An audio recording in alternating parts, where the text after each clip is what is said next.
Ah, yes, the strongest. What a wide gulf between these two men.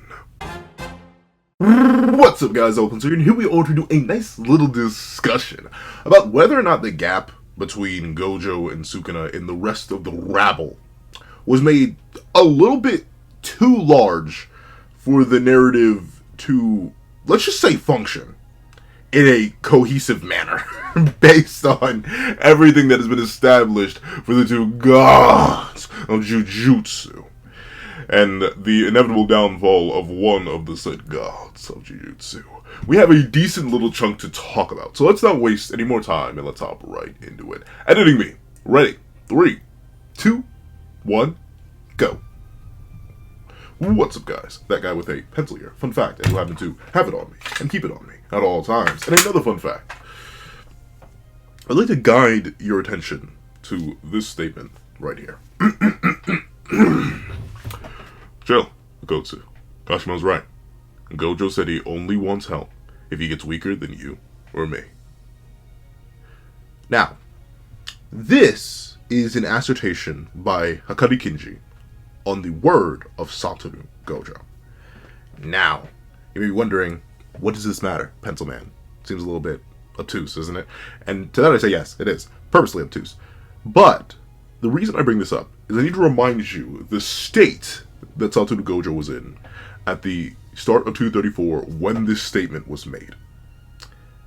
This Satoru Gojo is currently, at this point, missing an entire arm, has severe brain damage, lowered RCT output, and is in such dire straits against two Shikigami and the King of Curses that Yuta Okkotsu was desperate to charge out into the battlefield.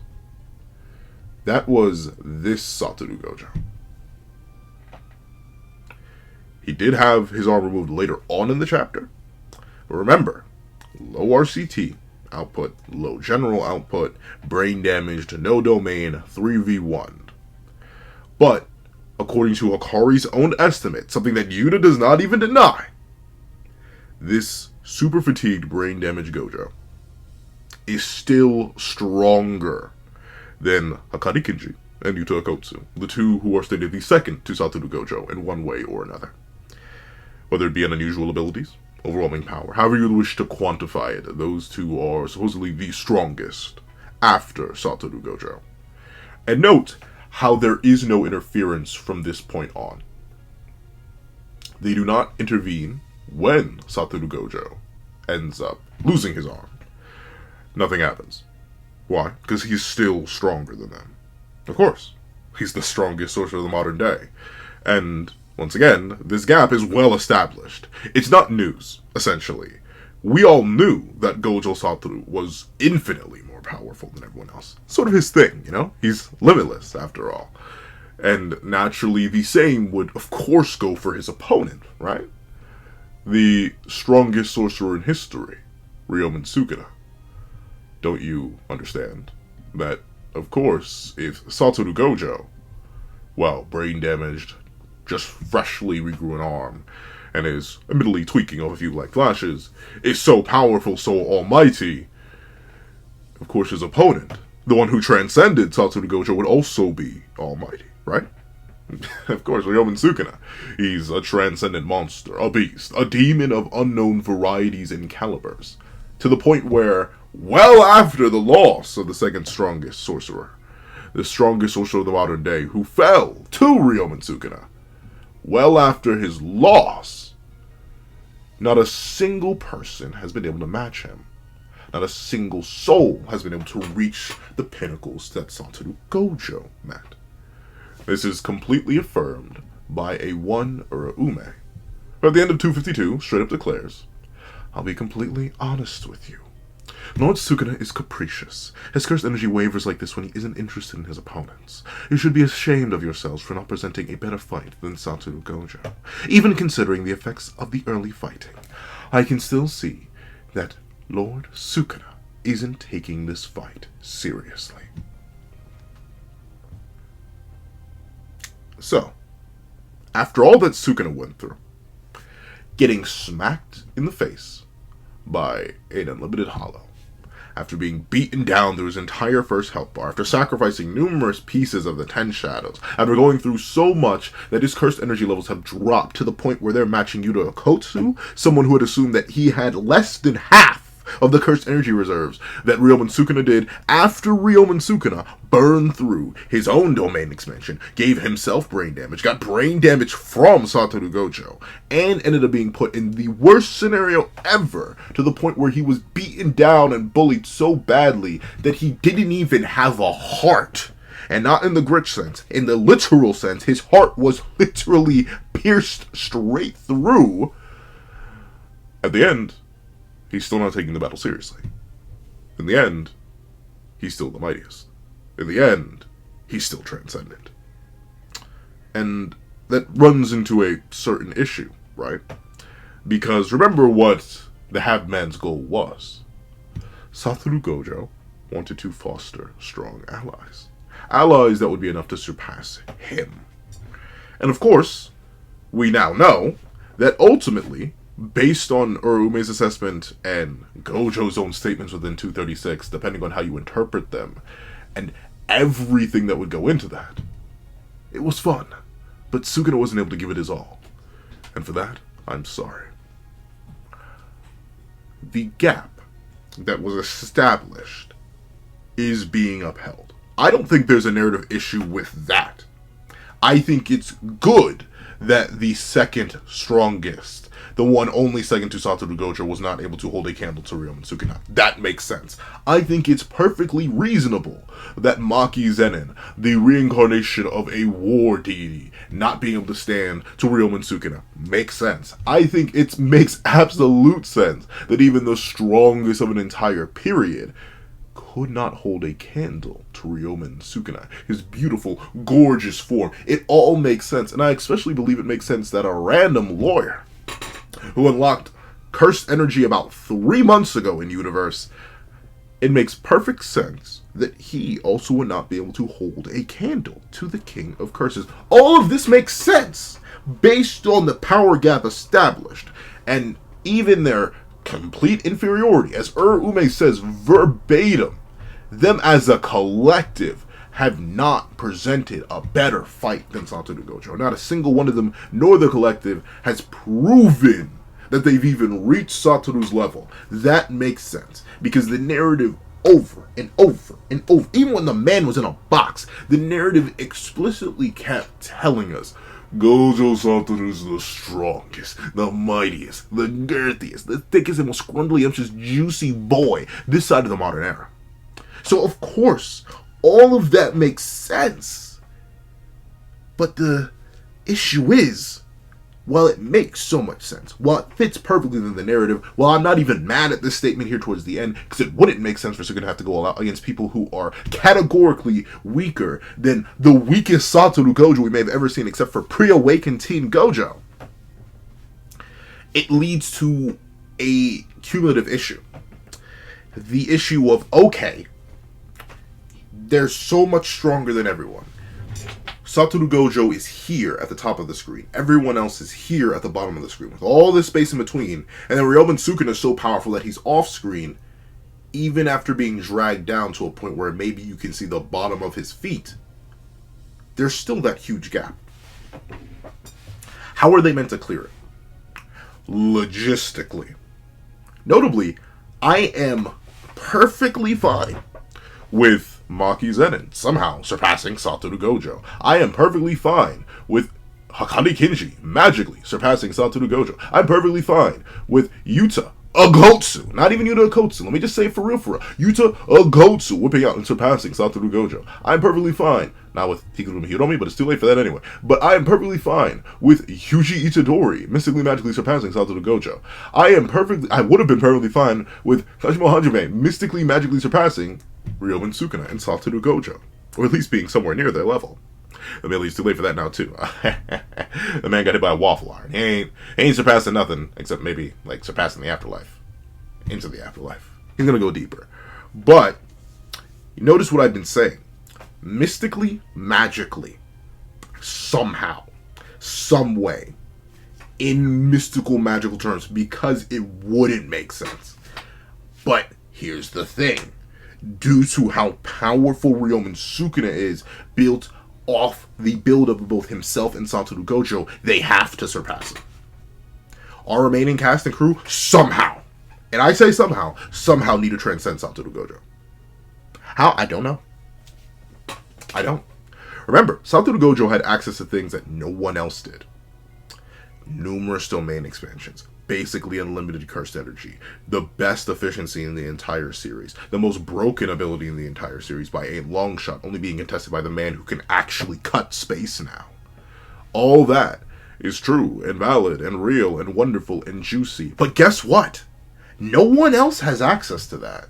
A lot of Yuta fans, myself included, were hoping he would mystically, magically manifest the Six Eyes. Why set him up as a relative to Satoru Gojo unless maybe he could inherit them and be the next key to stopping the merger? But oh wait, he didn't end up getting that. But you know what he did end up getting? Cut in half. What a terrible fate.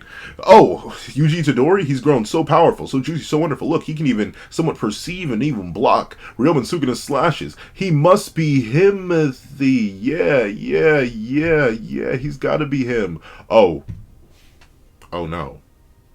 Oh no. Oh, he's not him.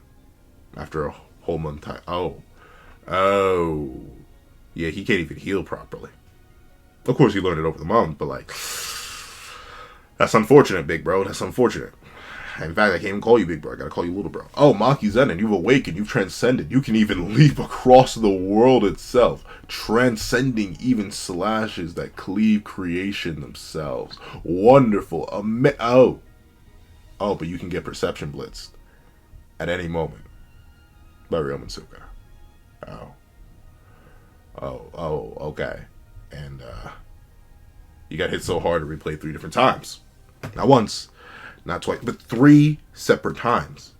Oh, and he's now going to be getting stronger again because he landed a Black Flash, which we know will start to restore his output and probably reaffirm every single debuff that you have given him, which, according to Urume, who should know best, has not even mattered. Not a single thing they've done has mattered. So the issue is, with how well established and how large the gap is, they somehow need to clear it. And that's the issue. Somehow. Because I'll admit, they shouldn't be able to. Even as a collective. I'll be completely honest. I think you could legit throw Hikari, throw Maki, throw Yuta, and throw Yuji. And throw all the grade 1s in there too. Maybe even resurrect Kashimo, throw Higuro, and put them all against Satoru Gojo, who's domainless. And he would still probably whoop them. Violently. And his body isn't perfect for Jujutsu. He's not the king of curses. But the gap was so well established that I could see it. I could see the vision. I don't see how Hikari or Yuta, maybe with Jacob's Ladder, sure hit spam, and Gojo would have to stand still or like use Symbol Domain or something like that. But even then, with just the raw, overwhelming power of his physicals, that monster, that beast, that demon, he could probably figure a way out. Not to talk of Ryomen Sukuna, who transcends Satoru Gojo by Gojo's own admission. So we run into this issue where the narrative has done a fantastic job of setting up the power gap, reinforcing the power gap, broadening the power gap, making it further and further and further. So whatever debuffs they use to try and drag him down has at best maybe put his big toe in sight while they're down here. But that's the thing. They now need to leap in order to beat him. Because at least from the way that 251 sets it up, Megumi Fushiguro is now worthless, in a sense. He will have to be dragged out of there kicking and screaming. He will not get up on his own. And you know who else isn't going to get up on their own? Yuji Itadori. He needs time to recover, to get up, to heal. To maybe put himself in a situation where he could drag a Megumi out kicking and screaming. But unfortunately, he lost his easy setup tool for that. Yuta Kotsu, for now at least, is in half. In need of recovery. The greatest recovery we've ever seen. This is what defeated his sensei. Luckily enough, he got out of there. He got out of there in time. Stable enough. Stable enough. Rika did manage to come and catch him and save him. But still, he needs time to recover. Yuji is going to need to do something. We are in such dire straits that Kusakabe, of all characters, now stands head to head with the king. Because everyone else has fallen. Because the gap was just that large. Because he was that overwhelmingly powerful. So now the issue becomes, okay, we can no longer rely on Satoru Gojo. And even if we could, Sukuna still transcends him. So how do we clear Satoru Gojo? How do we make every single student, every single fighter, every single warrior there actually into a worthy opponent? Something that could actually make Sukuna, in the words of Urume themselves, take this battle seriously. I don't know without it being nonsense. Unless some super stringent and contingent binding vows are made, or something happens with the merger, which can't because Sukuna is in control of it now. I have no idea how they're meant to transcend Satoru Gojo logically. And that's an issue, because it's required at this point. Because without that, there is no hope against the king. However, that's what I think. Please let me know what you guys think in the comment section down below. If you've been all the way to the end of this video, please leave power gap. Power gap in the comment section down below. And thank you so much for watching. Remember to leave a like, share, comment, and subscribe. And make sure you hit that little notification bell so you don't miss out on any videos that come to the channel. Also, I do happen to have a Patreon below where you can support me for as low as $1 a month. Get things like exclusive videos, early content, and more. You also become a member of the channel for as low as $3 a month to get the same perks and more. Some of those perks would include things like the live reaction to the very next chapter of Jujutsu Kaisen, along with ad-free variations of all my videos, and if you become a $25 patron or a $25 member, you can order whatever video you want. Now, to thank you so much for watching once again, and I hope you guys have a wonderful day. This is Bag of the Pencil, writing off.